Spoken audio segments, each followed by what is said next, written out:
एक फरिश्ता हुजूर की बारगाह में हाजिर हुआ।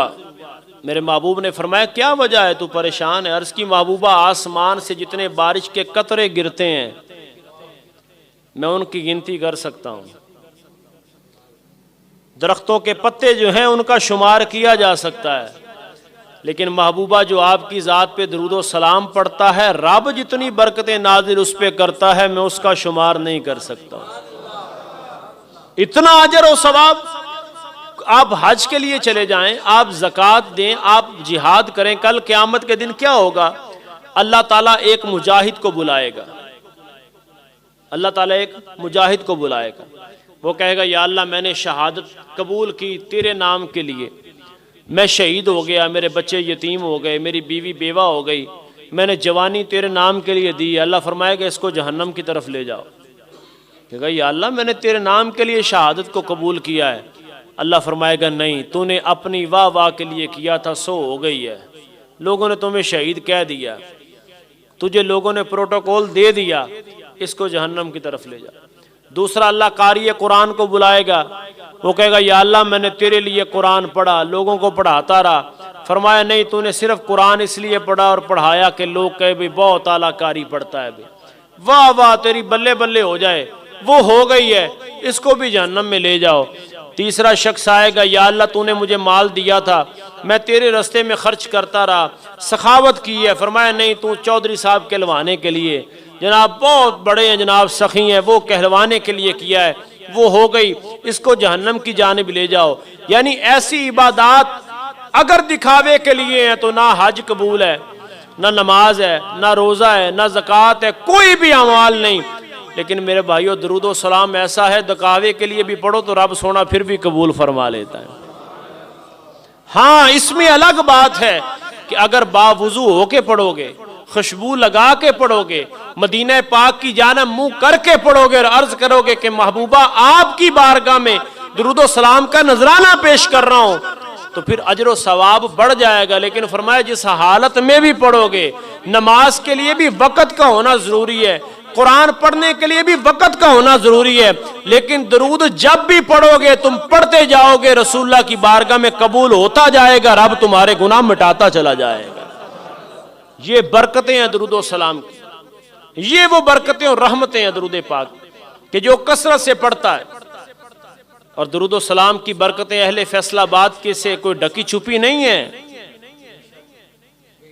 आप सभी किबला मुफ्ती अमीन साहब को जानते हैं, एक किताब लिखी, किताबें तो बेशुमार लिखी, लेकिन क्या कौसर लिखी है, फिर क्या आबे कौसर लिखी है। फिर दुनिया ने देखा है उस मर्द कलंदर का जनाजा भी, और शामिल होकर के भी देखा है कि आशिक का जनाजा है जरा धूम से निकले, अरे महबूब की गलियों में जरा घूम के निकले। दरूदो सलाम आज से हमने ये तहैया करना है कि हर शख्स अपने हाथ में तस्बीह रखे। लोग कहते हैं कि दिखावे के लिए, उनका खैर एक अलग से फलसफा होगा, लेकिन बहरहाल इसका सबूत मिलता है। उससे कम से कम ये तो होता है कि इंसान के जहन में ये बात रहती है कि अगर मैंने तस्बीह पकड़ी है तो इस पे कुछ पढ़ना भी है। हजरत इकबाल जैसी हस्ती, किसी ने पूछा इलामा इकबाल से कि आपका इतना बड़ा नाम है, इतनी शोहरत है आपकी, आप तो किसी दीनी मदरसे में पढ़े हुए भी नहीं है, लेकिन बात करते हैं शायर मशरिक, आपको क्या कहा जाता है, मुफक्किर पाकिस्तान है, और आपकी गुफ्तगू के अंदर वो तासीर है। वजह क्या है? फरमाया सारे काम छोड़ छाड़ के मैंने 1 करोड़ मरतबा मदीने वाले की बारगाह में दरूदो सलाम का नजराना पेश किया है। 1 करोड़ मरतबा हुजूर की बारगाह में नजराना अकीदत पेश किया है। उसकी तासीर ये हुई है कि इकबाल कह के तड़प के कहा करता था कि की मोहम्मद से वफा तूने तो हम तेरे हैं, अरे ये जहां चीज है क्या लौह कलम तेरे। हुजूर से वफा की है, दरूदो सलाम पढ़ा है। और याद रखिए जब इंसान दरूदो सलाम पढ़ते पढ़ते एक ताल्लुक बन जाता है ना, तो फिर मेरे लिए शाह साहब गोल्डवी फरमाते मैं हज के लिए चला गया।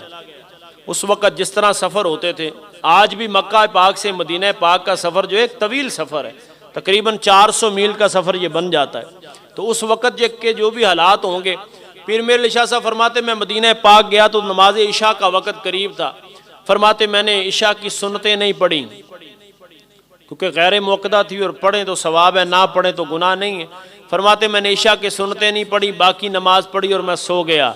फरमाते मैं सोया ही था कि सुन्नतों वाला मेरी ख्वाब में आ गया। जब ताल्लुक बन जाता है, जब रबत बन जाता है, फिर जिस दिन तेरे दरूद की गैर हाजिरी होगी, फिर दरूद वाला खुद तेरे घर में जलवागरी फरमा देगा।